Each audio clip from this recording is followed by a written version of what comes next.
I am a farmer. Most of my income might come from selling seed to my best friends, but I am a farmer. I wake up, I look at the rain forecast and hope, not because of the money involved raising a crop, but because I hate the feeling of failure I have when I don't raise a crop, even though most every factor that caused the failure was weather related and out of my control. I am a farmer. My biggest joy comes when I get out to the farm at 6:15 and see my 6 and 7-year-old grandsons out in the yard harvesting or hauling cows, talking to each other about how they can get all their work done that day. Our living room is filled with toy tractors, cows, and combines. I am a farmer. I think about how, when I was in high school, every one of us drove tractor during the summer. And it was a symbol of status if you got to cultivate corn because you drove straight, like Rick and Roger did. I worry about our current generation here because driving tractor is not something all boys do now, and if they do, usually the tractor steers for them. I am a farmer. I like the fact that my grandchildren go to school in a building with my father's picture in it and my grandpa's name on the wall for helping make the decision to build that wonderful gym. I like being involved in shaping the youth that will come back and keep this community alive and strong and actually make it even better than it is now. I think ahead of like this because I am a farmer. I enjoy living in a community that loves each other, and I feel pain when my friends and neighbors are in pain. I will always try and take the time to be there for them when they need a friend to listen, because they have been there so many times for me. I celebrate when they celebrate, and I cry when they cry. I try to wake up and think about how I can help my neighbors in their times of need. I am a farmer. I think about how my grandpa started in 1929 and what I have to do to ensure that the Reese Farm is known for raising high-quality animals, just as it was for Grandpa. I think about what I have to do to make sure that in 50 years, when you drive 3 miles east of Wescon, there is still a Reese Farm, and there is still a young Reese family living there. I am a farmer. We will try and show and tell you as much as we can about the hybrids during the next few minutes.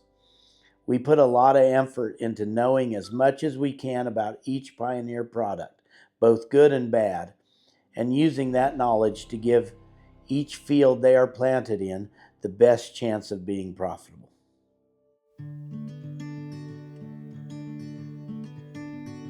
Yep. So I see the same consistency here that we saw in 995. It silked very evenly for the conditions that it's been in. So, everything happened on time like it should have. The other thing about 1244 that just gets me excited is the size of this tassel. It has a huge tassel, so tons of pollen, lots of opportunity to pollinate, and it was really successful in this spot. Not necessarily a flexor, wouldn't think of it as a flexing type hybrid, but if you give it some space, it will make a little more corn. Oh, it's lost some leaf area. That's why 1244 fits so many acres, is because it's still going to be profitable here. Yeah. It's going to be 60 to 70 bushel corn through extreme drought and hail. Yep. 08527, one of the new ones on our left. This is what I want in a dryland hybrid for our area. It needs to live as long as possible to give it a shot. Like if you look, every plant here has got a viable type of ear where it pollinated and has a chance, look at them, to make corn. And then you look at 08527, excuse me, the new one, and the drought in this area got too much on it, and there's not really, especially if we scoot over one or two, there are not really any ears that once we got the 2-inch rain that could go ahead and make corn like on the 995.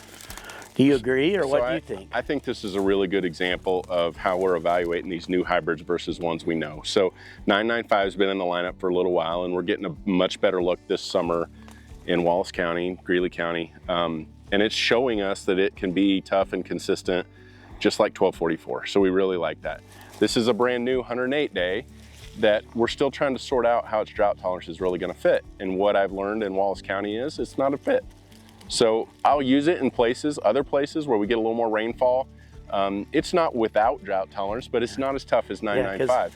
So yeah. In the other area, looks similar to 995 for yield, where we are just had a little better conditions. So, you know, a limited irrigation, maybe it works. Yeah. But when we get in our tough dry land, and I believe that we should always position all of our dry land in this area like it's going to be tough dry land. Yep.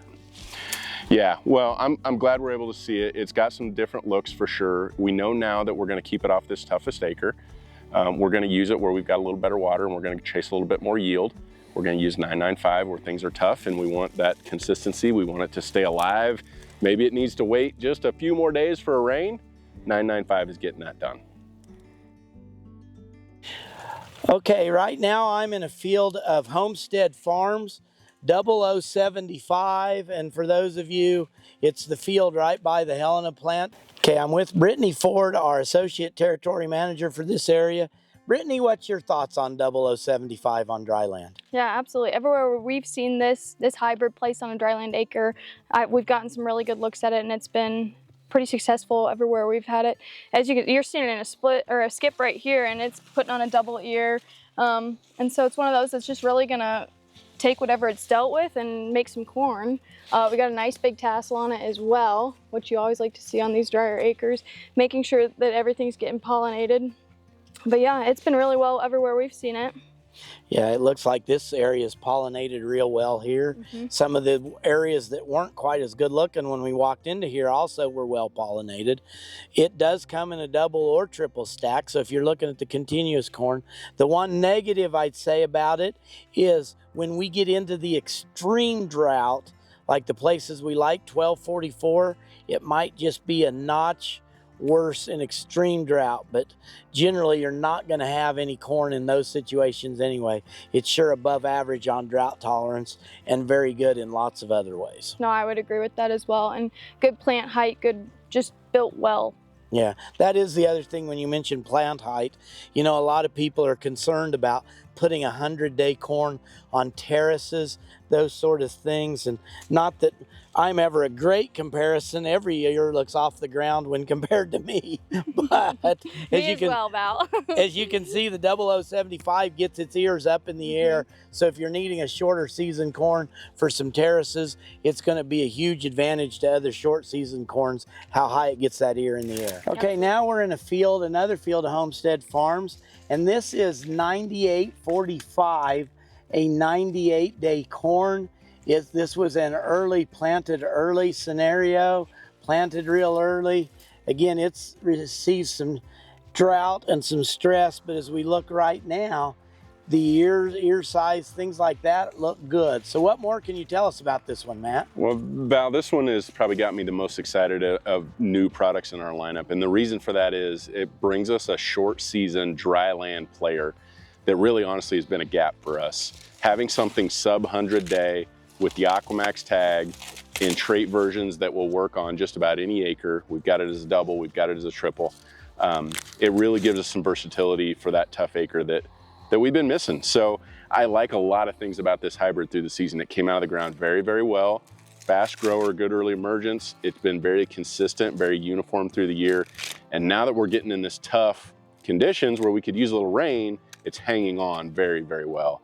So you see how good the ears look here.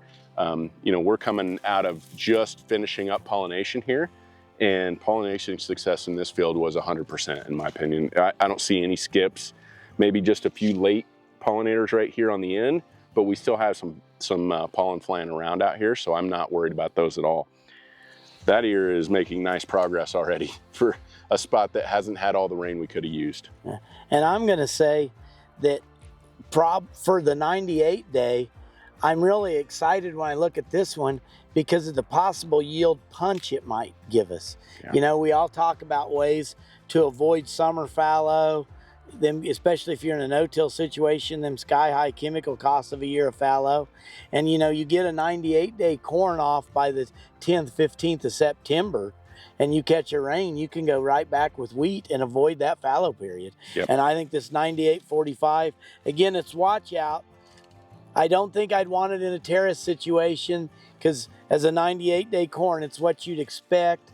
You know, I would think it's not as low as some short season corns we've had in the past, but it's still not something you probably, to me, want to take that risk of putting it on a bunch of terraces and think that you're going to catch every year. But other than that, yeah, I agree with you on the out of the ground thingy. It looks strong coming out of the ground. Yeah. Yeah, I echo your moderate ear height in this one, and I can find some places out here where the ear height under some severe stress is getting a little low. For most acres, it's going to work fine, but a really tough rolling field or some deep terraces, yeah, we probably want to switch it up a little, but it gives us an option on a lot of acres out here in that short season to get back to wheat, and that's going to fill a big gap for us. Well, this is the Milo plot that we planted for 2024 on some ground I farm. As you can see, there's 5 hybrids here. We'll start by talking about our favorite, which looks really good here, 88P71. That Milo, honestly, it stands, it yields, it handles drought, it yields high in good situations. It really doesn't have a hole. Matt, do you have anything to add on that? Yeah, I think that sums up why it's our leader product and why we really like it for the acres out here. It's going to perform in a really tough year. Yeah, the other at the far end of this is a yellow Milo, 89Y79. We've been trying it here and there, and it has yielded well for people. 2 watch outs on that. It may not handle pH as well as some of the Milos we have, and it's not always got the best standability. So that's something that we've been a little careful with it. But as we went forward, the standability and the pH tolerance has maybe been a little better than we were scared of, and its drought tolerance is absolutely tremendous. Its ability to make grain in dry situations. Yeah, I think that's a surprising point about that one this year for me is how well it's handled this stress. It looks really good out here. And, so we need to evaluate how it's going to stand in this stressy conditions. But, I'm looking for yield first, right? We'll figure out a way after that. We got to make grain before we worry about anything else, and it's doing that. Yeah. 2 other hybrids we see in our Milo plot, 86P20. It's a good solid Milo, works all the time. We also have 89P52, and the 89P52 is a very short season one that honestly probably hasn't performed as well as in the droughts we were hoping. Our final one is a new one, and you didn't see it. You saw a field post, but no sign on it. Is 86P70. It's a fuller season new Milo. Matt, if you want to share a little bit about it. Yeah, really probably going to be a companion to 86G32. We're still going to like G32 for high pH ground, but this one for maybe a little better managed ground, a little higher yield potential, but it's not going to replace G32 by any means, but it's another option in that fuller season. We also, as well as tested hybrids, we did a population trial on Milo because a lot of people ask, how many seeds do you plant? And I decided we're going to try to give a better answer than, well, I don't know. So anyways, we put the 89P52, which is what the field is at 3 populations. We put 50,000 on my left, 42,000 on my right, and then over another 12 rows is 34,000. And I've done some preliminary head counts. Again, this field has been dry pretty well after it was planted, so we didn't get a lot of tillering, and we tended to have about 10,000 more heads than we planted in each of the 3 populations. So at the 50,000, we got about 60,000 heads. At the 42,000, we got about 52,000 heads. And in the 34,000, we averaged about 42,000 heads. So again, we'll have the yield data on our planting rate after harvest and get that all to all of you to at least give you an idea on what the yield change with planting rate this year.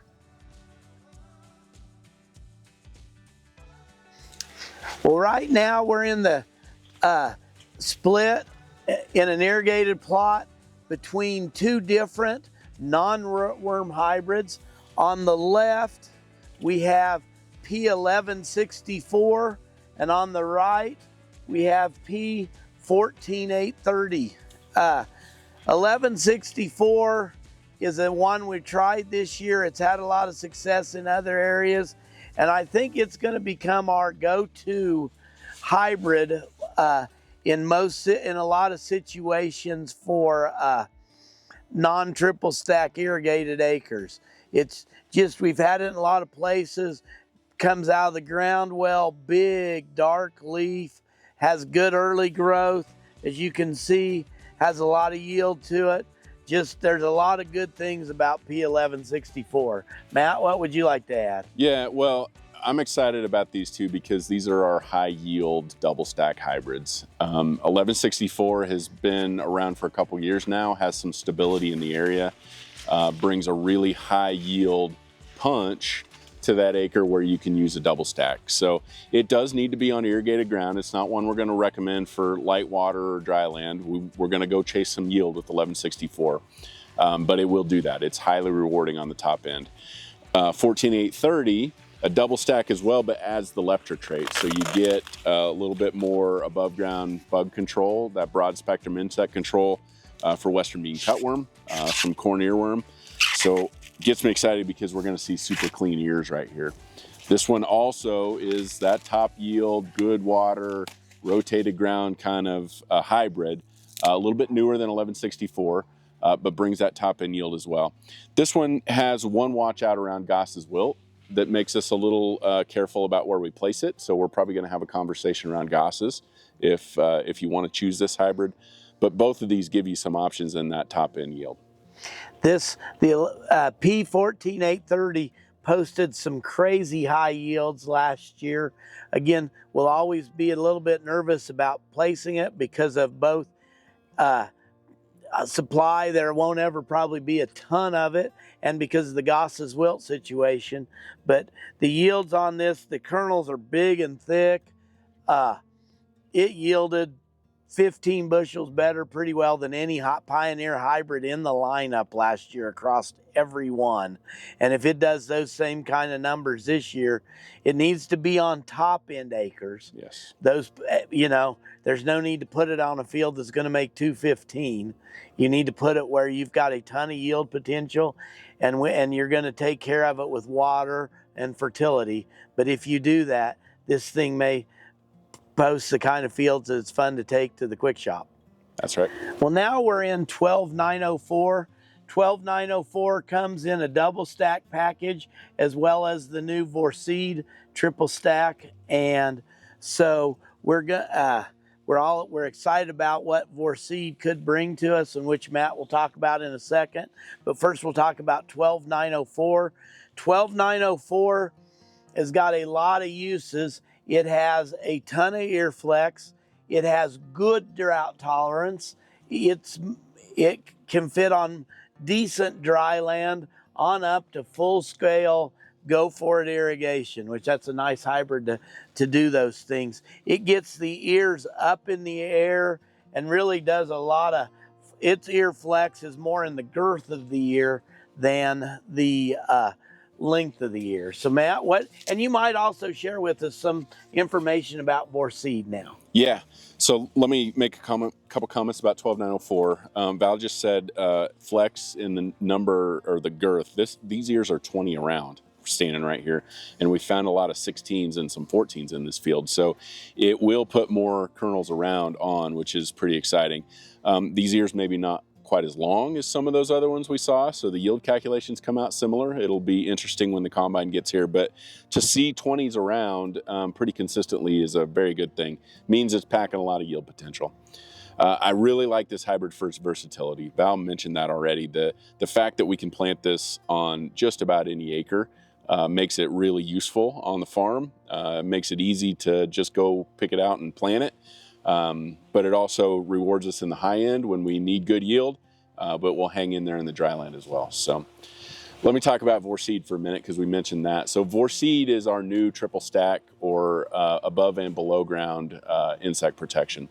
The easiest way to think about Vorceed is it's all the things you love in Qrome in terms of yield and rootworm control, but longer or better trait longevity. So we've added another mode of action for rootworm control in Vorceed.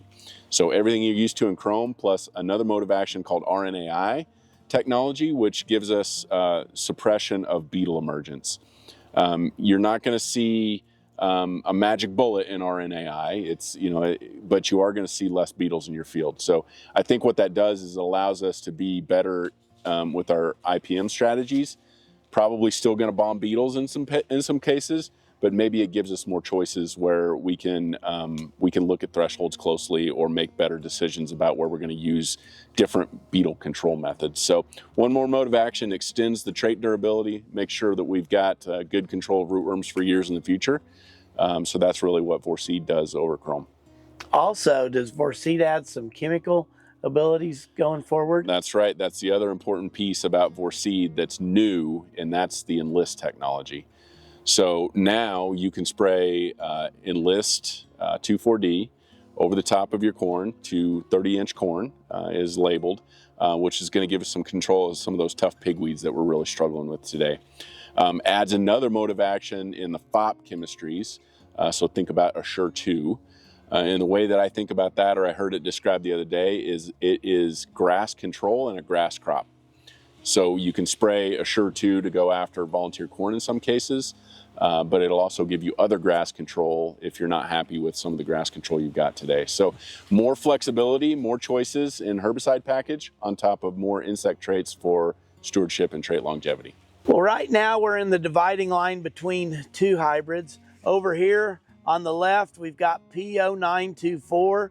P0924 is a 109-day triple stack, not drought tolerant enough for dry land, but on irrigation, it's been a very good high-yielding product.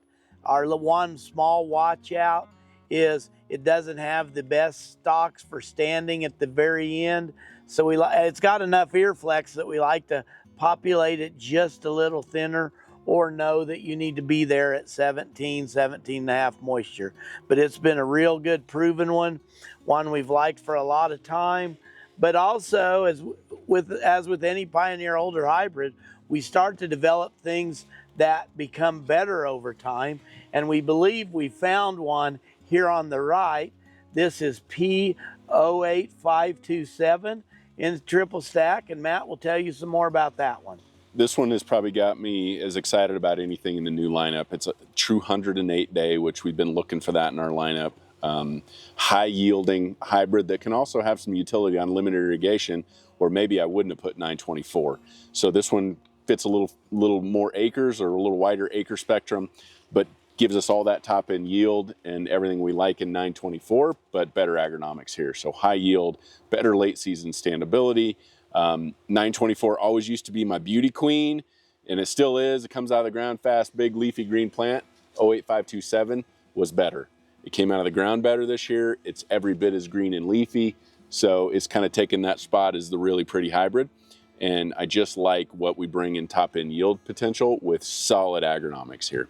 Okay, again, as with any new hybrid, we're going to go a little slower on this, so we won't have a ton of acres of 08527 to plant in 2025, but this one's good enough that we want to make sure we include it now, because it could be a 108-day strong hybrid, fits our irrigated market real well. One other thing we want to talk about, as you see, you kind of see some leaf damage in this area. And Matt, you want to tell us what that is and kind of some things about it? Yeah, that's a relatively new disease in the area called bacterial leaf streak. So we first identified it probably 5 years ago, starting to move in. It is a bacterial disease, so there's really nothing we can do once we see it in the plants. And it can be pretty severe in the field before it's yield limiting. It's present in just about every field. But what I'm excited to tell you about today is we're making some big improvements in our germplasm on resistance to BLS. Our new germplasm is much better than even our stuff that's a couple years old. 08527 right here next to 924, I can see a visible difference in an improvement in 08527. And it really wasn't a concern for me in 924, but let's just keep it not a concern at all. We're just going to continue to improve. We're working to get ratings. I don't have a published rating today for it, but we are working on that. We will have that soon. and just know that our breeders are aware of it and we're already making improvements to make it a non-issue. Now we're in a field of P1278Q. P1278Q is a hybrid that I think works for us in lots of ways on irrigation. Its most outstanding trait, and it's the best we have in our lineup, is for pH tolerance. It gets out of 8 pH ground and goes and makes corn in that area. Its other tremendous trait is late season standability and ear retention. It is very strong in that area. This is one to plant lots of acres to. It's been around a little while, gonna stay around a little while, and we just feel really good about a person's ability to have a very strong, profitable field with P1278. Matt, what would you like to add about it? Yeah, this is my agronomic champion that doesn't give up any top end yield. So I like it because it can wait for harvest if you need to.